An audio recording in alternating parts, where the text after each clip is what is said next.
Um fazendeiro não ia deixar o gado emagrecer sem água. Afinal de contas, ele não lucraria nada com isso.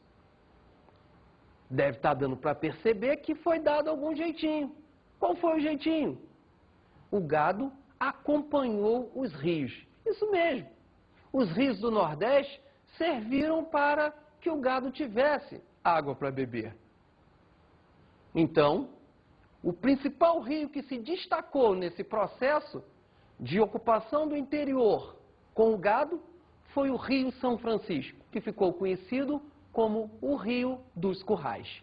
Se no Nordeste o açúcar, principal produto do século XVI e XVII, garantiu a criação do gado no interior, nos Campos do Sul foi o grande produto do século XVIII, o ouro, quem fez com que surgisse gado mais ao sul do Brasil. Dá para perceber que, se no século XVI e XVII o açúcar é principal e no XVIII o ouro é o principal, você já deduziu que a pecuária tratou-se então de um produto secundário, de uma atividade complementar, que torna, por sinal, uma importante observação, um dos poucos produtos brasileiros, a pecuária, voltados para o mercado interno. Guarda isso, importante.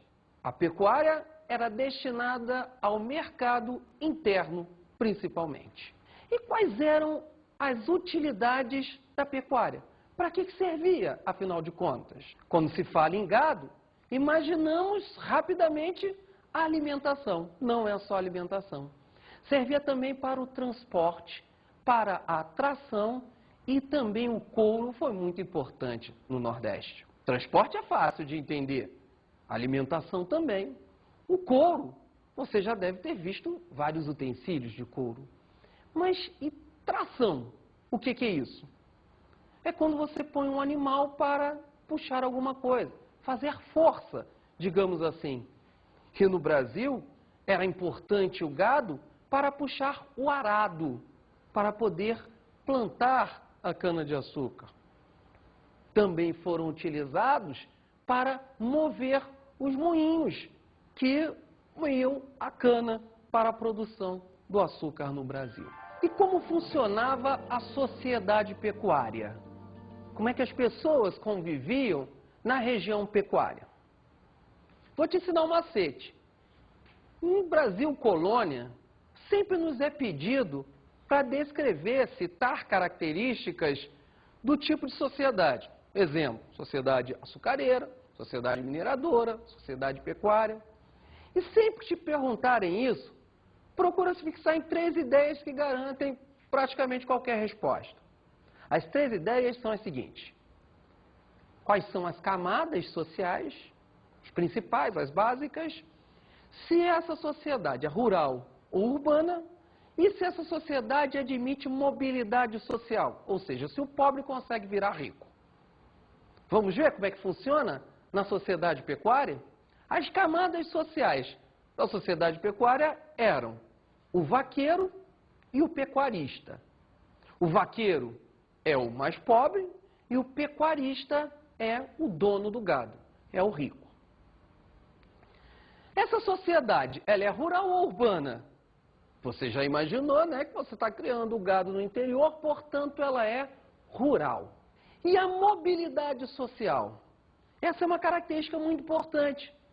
Lá na região Nordeste, na pecuária nordestina, no sertão nordestino, era admitido mobilidade social. É isso mesmo que você entendeu. O vaqueiro tinha possibilidade de se tornar pecuarista, dono de terras e de gado.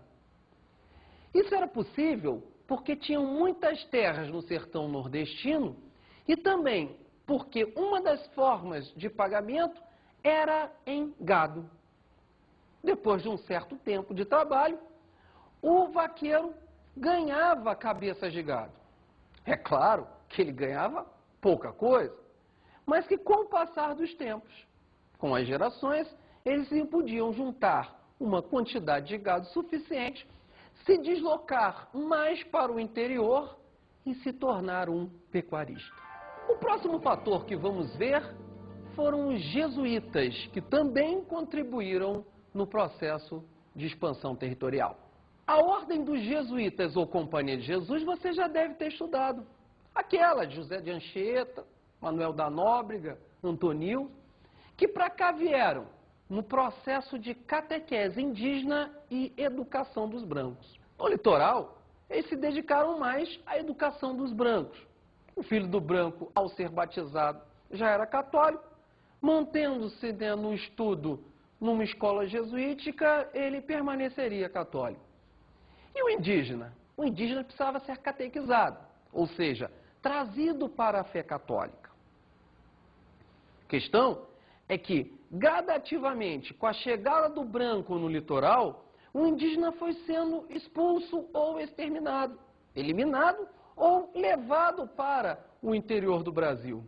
Daí os jesuítas saíram procurando índios Brasil adentro.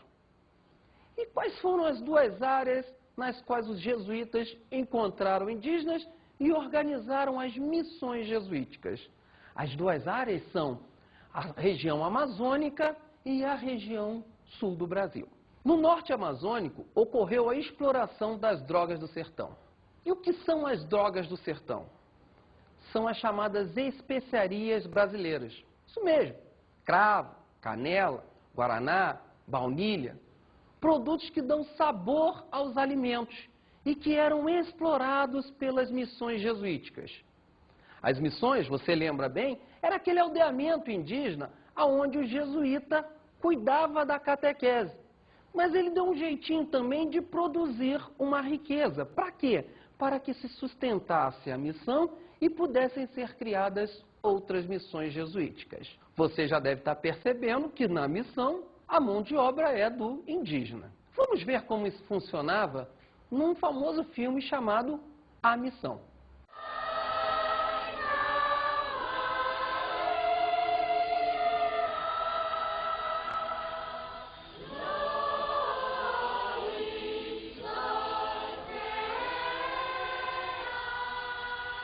Though I knew that everywhere in Europe states were tearing at the authority of the Church, and though I knew well that to preserve itself there, the Church must show its authority over the Jesuits here, I still couldn't help wondering whether these Indians would not have preferred that the sea and wind had not brought any of us to them.